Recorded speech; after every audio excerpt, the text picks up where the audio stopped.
बिस्मिल्लाहिर्रहमानिर्रहीम। आज की तकरीब में हमारे जो मेहमान तशरीफ़ लाए हैं, हम उनका तहे दिल से शुक्रगुज़ार हैं और मीडिया वाले जो दोस्त आए हैं उनका भी बहुत शुक्रिया। आज की तकरीब जो है इसमें कुछ चीज़ें दोस्तों के साथ शेयर करनी थी और हमारे जो नए मुंतखब प्रेसिडेंट जनरल अब्दुल क़य्यूम मलिक साहब जो हैं वो आज एक सोसाइटी मुंतखब होने के बाद सोसाइटी के हवाले से पूरे पाकिस्तान के अपने दोस्तों को एक लाए अमल देंगे और एक लाइन देंगे, जो कि सबसे पहले तो मैं बात करना चाहता हूँ कि मुहतरम जनरल फैज़ अली चिश्ती साहब जो इस सोसाइटी के पैटर्न चीफ हैं और तकरीबन 18 साल आप इस सोसाइटी के प्रेसिडेंट रहे हैं। आपने देखा कि पिछले 4 साल से सोसाइटी की कोई बॉडी नहीं थी, कोई सोसाइटी का इलेक्शन नहीं था और उससे पहले जो टीम सेलेक्ट हुई थी वो सोसाइटी के वो मकासद हासिल करने में बुरी तरह नाकाम हुई और उन्होंने उस राह पे काम नहीं किया जो कि एक्स सर्विसमैन के लिए करना चाहिए था। लेकिन बिलाखिर जनरल साहब ने 14 नवंबर 2023 को इस्लामाबाद प्रेस क्लब में जनरल चिश्ती साहब ने एक प्रेस कॉन्फ्रेंस की और उसमें उन्होंने सोसाइटी के लोगों को दावत दी कि जो साबका लोग हैं वो भी आएँ और हम सोसाइटी का इलेक्शन करवाएं। इसके बाद दोबारा एक मुशावरती इजलास बुलाया गया 18 जून को, जिसका कि कैड पूरे अखबार में दिया गया और इस इजलास में ये फ़ैसला हुआ कि हमें सोसाइटी का इलेक्शन जो है वो जितने भी नेशनल कौंसिल के मेंबर आए थे उन्होंने इस बात पर इत्फाक किया कि जो पैटर्न चीफ हैं वो अपनी मौजूदगी में सोसाइटी का इलेक्शन कराएं।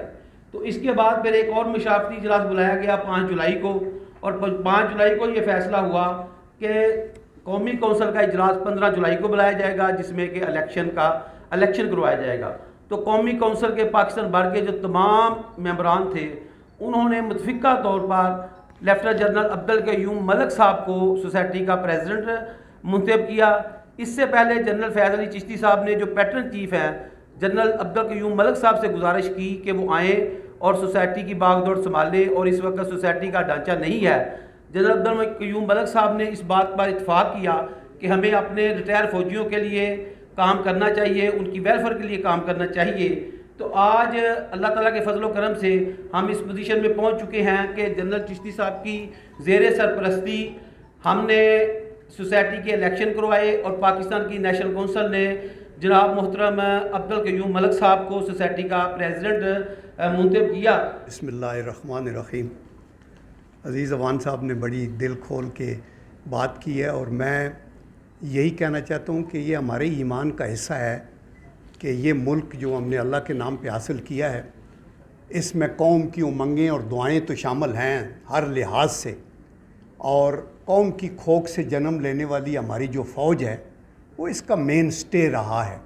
बिकॉज़ बहुत सी हमारे ख़िलाफ़ थ्रेट्स थी, eastern border, western border, terrorism, internal threat, hybrid war, और उसके आगे अगर सीसा पिलाई हुई दीवार के तौर पे खड़े हुए हैं तो वो अफवाज पाकिस्तान ही के लोग जो हैं वो खड़े हुए हैं। मैं सबसे पहले तो जनरल फैज़ अली चिश्ती साहब, देखिए इनकी पाकिस्तान बनने से पहले ये अफवाज के अंदर आए और सारी उम्र इबारत है कि इन्होंने हर जगह के ऊपर बहुत अच्छी खिदमत अंजाम दी।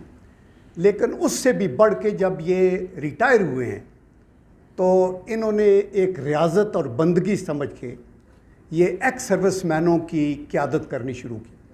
और आई टेल यू कि ये जॉब जो है उस लिहाज से थैंकलेस है, बिकॉज़ नॉर्मली ना इसकी कोई पर्क है, ना प्रिविलेज है, ना इसका कोई अलाउंस है, ना कुछ है। लेकिन जनरल फैज़ अली चिश्ती साहब ने इनकी क़यादत में 18 साल, और ये ऐसे नहीं कि ये ऐसे बैठ रहे, हर दफ़ा ये री इलेक्ट होते रहे। और जो इनके साथ इनकी स्टेट काउंसिल थी उन्होंने ये समझा कि ये अपनी, और आज भी इनकी यहाँ अभी 97th ईयर में एज है, इनकी यहाँ मौजूदगी इस बात की गमाज़ है कि इनका दिल जो है वो अपनी फ़ौज के लिए और अपने मुल्क के लिए धड़कता है। कहते हैं कश्मीर के हवाले से, चूँकि हिंदू बनिए ने मोदी की क़यादत के अंदर हमारे अपने जो आइन की कुछ चीज़ें एब्रोगेट करके तो कश्मीर के अंदर जुल्म व सितम है।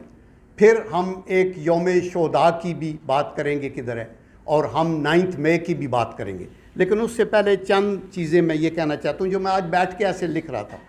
मैंने ये कहा कि हर मुल्क को ऐसे नौजवान रज़ाकारों की हर वक्त ज़रूरत रहती है जो कौमी सलामती के तहफ़्फ़ुज़ के लिए अपनी जान निसार करने पर हर वक्त आमादा रहते हैं।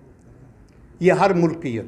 अल्हम्दुलिल्लाह हमारे मुल्क में ऐसे रज़ाकारों की कभी भी कमी नहीं रही, इसलिए आज भी हमारे रज़ाकार फ़ौज, हमारी रज़ाकार फ़ौज दुनिया की 7वीं बड़ी फ़ौज है।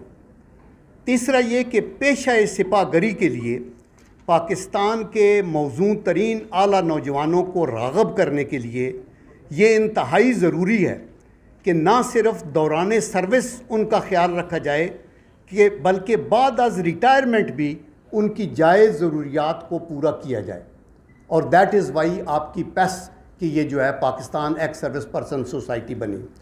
ये इसलिए भी ज़रूरी है कि पेशा सिपाहगरी में एक सिपाही तकरीबन 36 साल की उम्र में रिटायर हो जाता है। अगर 18 में भर्ती हो और 18 उसकी सर्विस हो तो 36 में, और मैं सर्विस से सुबकदोश हो जाता है। सर्विस में तरक्कियाँ पाने वालों की रिटायरमेंट भी तकरीबन 50 साल के आगे पीछे वो लोग सीनियर रैंकों भी पहुँच जाएँ तो 99.9% लोग रिटायर हो जाते हैं। इसलिए वो दूसरे पेशे अख्तियार करने पर मजबूर होते हैं ताकि बूढ़े वालिदैन और छोटे बच्चों की कफ़ालत के काबिल हों। इसलिए ये ज़रूरी है कि हर ओहदे के लिए जो पेंशन का कॉन्सेप्ट है वो यकसा होना चाहिए। ये नहीं कि 65 की जंग में जो है उसकी 8,000 पेंशन हो और जो 71 वाला है उसकी 12,000 हो और जो आजकल का है उसकी 25,000 हो। हर बंदा इस माहौल में रहता है तो एक वन पेंशन वन रैंक की बात हम हमेशा ये करते रहते हैं। ठीक है।